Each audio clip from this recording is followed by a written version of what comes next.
Bien, bonjour à toutes et à tous, on se retrouve pour une nouvelle vidéo au sujet du grand jeu de Mademoiselle Lenormand. Donc là, j'ai reçu le tirage de Béatrice L. Donc je ne donne pas son nom exact, donc c'est Béatrice L.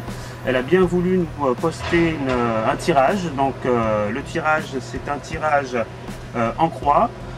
Donc elle veut savoir en fait comment va évoluer mon travail jusqu'à la fin de l'année 2017. Donc il faut savoir que l'année 2017 touche bientôt à sa fin, il reste quelques mois. Donc nous sommes fin octobre, donc il reste novembre et décembre. Donc à mon avis, l'interprétation touchera aussi sur l'année 2018. Donc à mon avis, ce sera une interprétation sur 3 à 6 mois. Voilà. Je m'excuse pour le bruit, là, il y a un bulldozer qui est en train de travailler derrière moi, donc c'est vraiment difficile de se concentrer, mais je vais essayer de faire cette analyse quand même.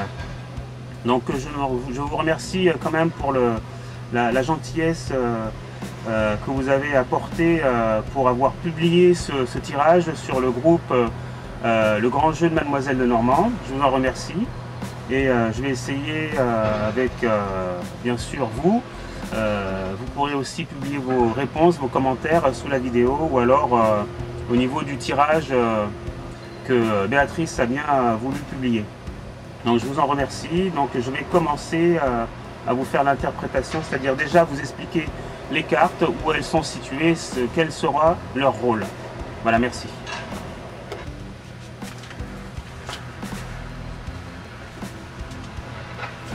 Donc alors, la carte du consultant, excusez-moi, se trouve ici. On la voit, elle est cachée. Donc la consultante, c'est une personne de sexe féminin qui me pose la question. Donc la carte de la consultante se trouve là. D'accord? Donc c'est la carte numéro 1. Nous avons ensuite la carte numéro 2 qui est celle-ci. On la voit bien là, d'accord? Cette carte numéro 2 nous donnera des indications sur les influences immédiates et actuelles. Celle-ci.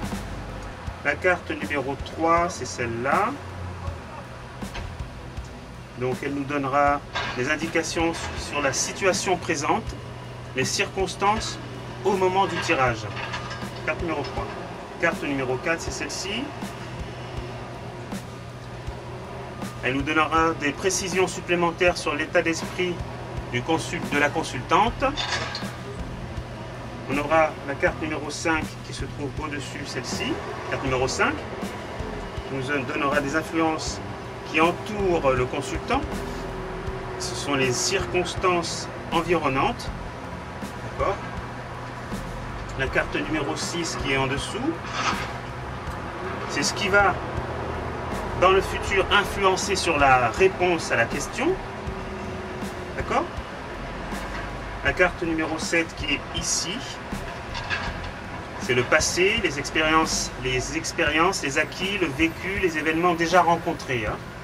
La carte numéro 8 qui est là, c'est l'objectif du consultant, ce qu'il veut mettre en œuvre, ses objectifs, qu'il nous avouera ou pas, mais ce qu'il souhaite. La carte numéro 9, celle-ci, ce sont les émotions, le psychisme, ce qu'il a dans la tête, quoi, les craintes, les espoirs, ses rêves, ses émotions intimes. Et pour finir, la carte numéro 10 qui se trouvera juste là, c'est la réponse à la question posée. Voilà, donc je vous ai fait une brève entrée en matière pour vous expliquer le rôle de chaque carte à chaque position, donc pour ce tirage en croix. Et nous allons débuter sans plus attendre l'analyse, l'interprétation de ce tirage.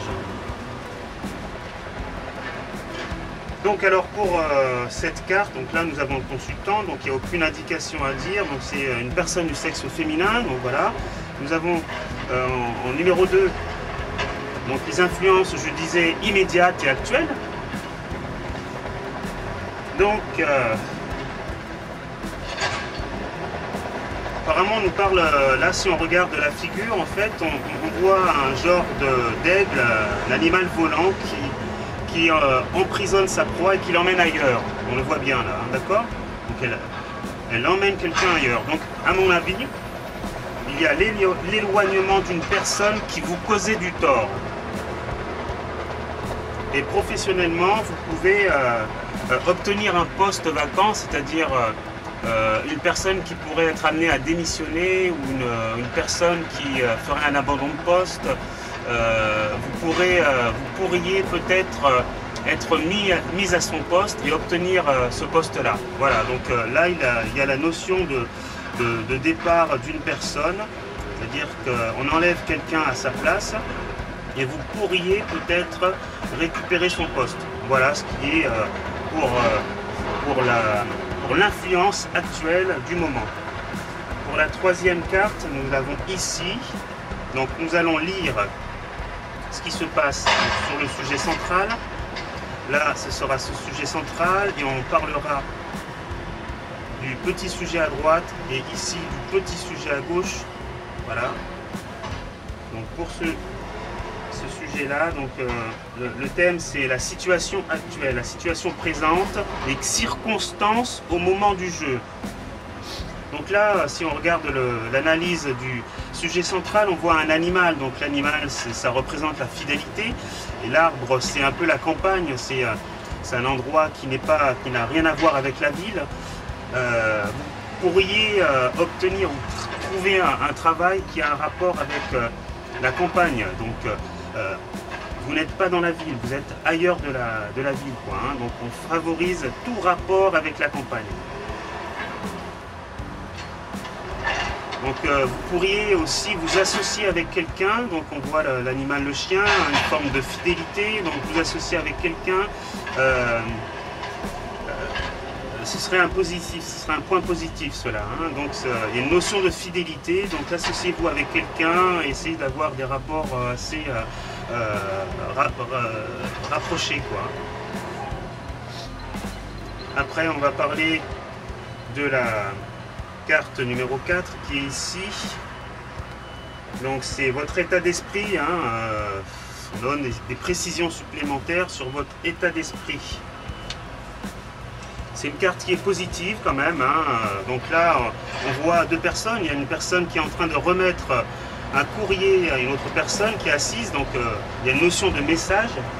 Ça peut être un SMS, ça peut être une demande d'embauche, un envoi de courrier. Donc là, on vous redonne, on vous apporte une réponse. Donc cette réponse à votre demande, à vos demandes, peut être positive. Donc, en fonction de cette réponse, vous pourriez déboucher sur de nouveaux débouchés, quoi, en quelque sorte, hein. Cette réponse vous apportera de nouveaux débouchés. C'est bien sûr une réponse à une demande que vous auriez fait, donc et malgré tout, hein, méfiez-vous, hein, quand même.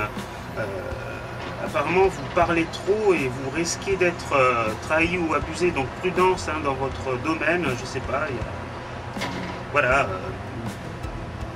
Essayez de vous armer de discrétion quand même.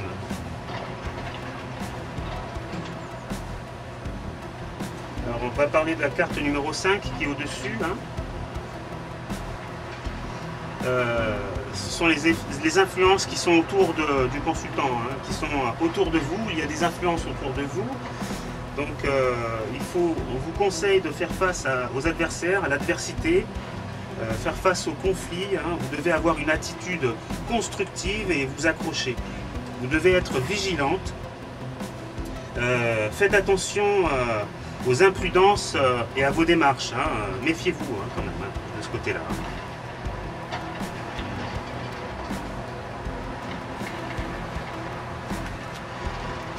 On va parler de la carte numéro 6, hein, les influences futures. Donc la carte numéro 6 se trouve en dessous, hein, ici, là, hein. On reconnaît quand même la carte du poisson, hein, c'est un signe astrologique.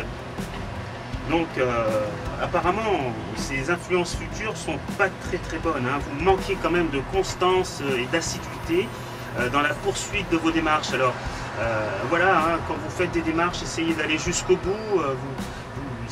On a l'impression que vous baissez les bras quand vous entreprenez quelque chose, vous vous dispersez, vous passez d'un projet à un autre, il y a beaucoup d'inconstance, vous avez du mal à vous canaliser, vos énergies en fait et vos potentiels sont dispensés un peu à droite à gauche, vous n'arrivez pas à vous canaliser dans un seul sens. Donc faites attention à ce côté-là, quoi. Voilà. Donc ça c'était pour la carte numéro 6. Ce sont vos influences futures, alors méfiez-vous de cela. Pour la carte numéro 7, on parle là du passé. Donc le passé, c'est celle-ci, c'est cette carte-là. On parle de désagréments financiers là.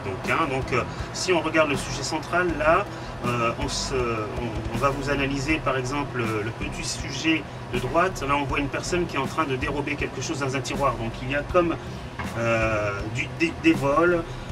Il y a des pertes de biens, donc je ne sais pas hein, si au niveau professionnel vous avez perdu quelque chose ou vous avez perdu de l'argent, mais il y a un désagrément financier là, vous perdez beaucoup d'argent de ce côté-là. Donc ça c'est ce qui relève du domaine du passé. On va passer à la carte numéro 8, donc la carte numéro 8 c'est celle-ci, donc c'est pas une très bonne carte, hein, c'est une carte négative.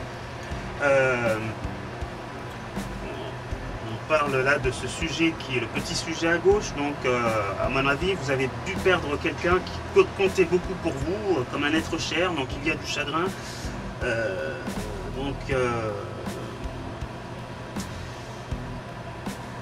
Le conseil qu'on peut vous donner, essayez d'avoir plus confiance en vous, hein, vous devez être plus courageuse et moins vous décourager quand même. Donc ce sont vos objectifs, essayez d'avoir plus confiance en vous, de moins vous décourager et vous battre et négocier, quoi, hein. Il y a une histoire de combat, il faut vous battre et négocier. D'accord? Donc c'est ce que je vous conseille, battez-vous, négociez et ayez plus confiance en vous, hein. Pour la carte numéro 9, on parlera ici, là c'est le signe astrologique du Gémeaux, donc deux personnes ensemble qui se tiennent la main. C'est une carte à peu près apparemment négative. Vous espérez trouver pour vous, hein, au niveau psy, au niveau émotion, au niveau espoir, vous espérez trouver la bonne période ou le bon moment pour vous engager. Mais je vous conseille, ne vous engagez pas maintenant, c'est pas le bon moment, attendez. Il y a une notion d'attente, méfiez-vous de ce côté-là. Pour finir, c'est la réponse numéro 10, ça c'est la réponse à vos questions. C'est négatif. À mon avis, vous êtes en train de faire fausse route, hein. Vous êtes apparemment dans l'erreur. Je pense qu'il va falloir changer de domaine rapidement, hein. Au niveau professionnel, essayez de changer de domaine, travaillez sur votre orgueil, méfiez-vous de l'orgueil. Il y a aussi une forme de paresse, de manque d'activité ou manque d'envie ou de motivation. Donc essayez de vous reprendre en main, motivez-vous, soyez moins, comme on pourrait dire, dans la fainéantise, dans la paresse. Essayez de mettre toutes les armes de votre côté, comme cette carte le précise. Encouragez-vous, motivez-vous, et puis je pense que vous faites, dans ce que nous dit là le tirage de Mademoiselle Lenormand, vous faites apparemment fausse route, essayez de vous réorienter, de trouver la bonne direction dans ce domaine-là, hein, dans le domaine professionnel que vous avez choisi. Voilà, je pense que je vous aurai un petit peu orienté. Donc voilà, c'était le tirage en croix de Béatrice L. Essayez de me donner vos réponses et de voir d'avoir vos retours pour voir si ce tirage vous a parlé ou pas. Merci beaucoup, à la prochaine et au revoir.